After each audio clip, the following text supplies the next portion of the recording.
इन्होंने कहा कि 3 बार नरेंद्र मोदी ने टेस्ट किया, 2 बार, क्या मैं अयोध्या से लड़ जाऊं? और सर्वेयर्स ने कहा अयोध्या में मत लड़ जाना,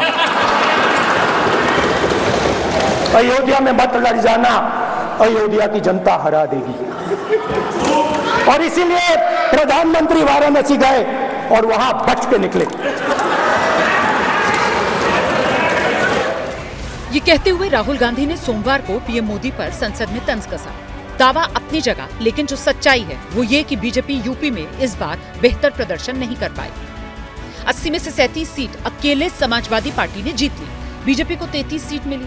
समाजवादी पार्टी की सहयोगी कांग्रेस को 6 सीट, जबकि बीजेपी की सहयोगी आरएलडी 2, अपना दल 1 सीट पर जीत दर्ज कर पाई। आजाद समाज पार्टी को भी 1 सीट मिली और इसी तरह उत्तर प्रदेश में समाजवादी पार्टी सबसे बड़ी पार्टी बन गई। इस रिपोर्ट में बताया गया कैसे जातीय समीकरण इस बार काम नहीं आया। अलग अलग कारणों से बीजेपी के वोट बैंक वाली कोर जातियों में फूट पड़ी। जिन जातियों के जोर पर जीत की रणनीति बनाई गई वो जोर टूट गया। रिपोर्ट के मुताबिक कोर वोट बैंक में से ठाकुर दूर चले गए। पिछड़ों में कुर्मी, कुशवाहा, शाक्य का भी झुकाव कम हुआ। दलितों में पासी और वाल्मीकि वोट बैंक टूट गया। बीएसपी ने जहां बीजेपी समर्थक जाति के उम्मीदवार उतार दिए वहां नुकसान हुआ। मतलब ये कि गैर यादव ओबीसी वोट तो समाजवादी पार्टी गठबंधन को मिला ही, दलितों में भी बड़ा हिस्सा जो बीजेपी को मिल रहा था वो एसपी कांग्रेस गठबंधन की तरफ शिफ्ट हो गया। हार का आलम ये रहा कि अयोध्या जैसी हाई प्रोफाइल सीट बीजेपी हार गई।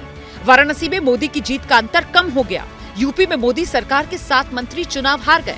हार का रीजन वाइज विश्लेषण करें तो 2019 की तुलना में पश्चिमी उत्तर प्रदेश में 6 सीटों का घाटा हुआ। अवध में 9 सीटों का नुकसान हुआ।